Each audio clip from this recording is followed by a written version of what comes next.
C'est de la triche quand un joueur connaît tout sur les autres. Soyez ce joueur. Ce slogan, ce n'est pas celui de votre prochaine partie de poker entre amis, mais celui de la société israélienne de cyber-espionnage Bolt Analytics.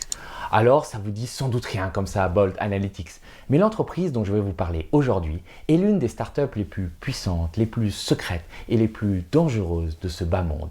Bolt Analytics a été rebâtie sur les cendres de NSO, la boîte israélienne qui avait commercialisé le célèbre logiciel espion Pegasus. Je pense que ça vous parle déjà un peu plus. Ce fameux Pegasus qui avait piraté les téléphones de milliers d'hommes politiques, de journalistes et de défenseurs des droits humains à travers le monde, les conduisant parfois à la mort.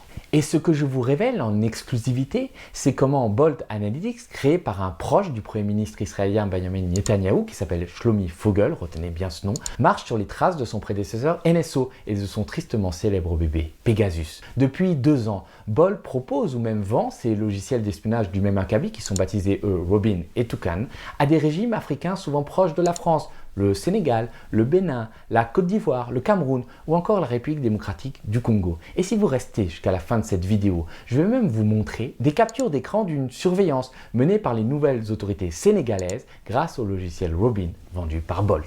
Avant de plonger dans les eaux troubles de cyberespionnage israélien en Afrique, vous pouvez vous abonner à cette chaîne. Ça me donnera un peu de force et puis des bons souvenirs quand je finirai aux mains du Mossad. Je penserai à vous, je vous promets, les copains.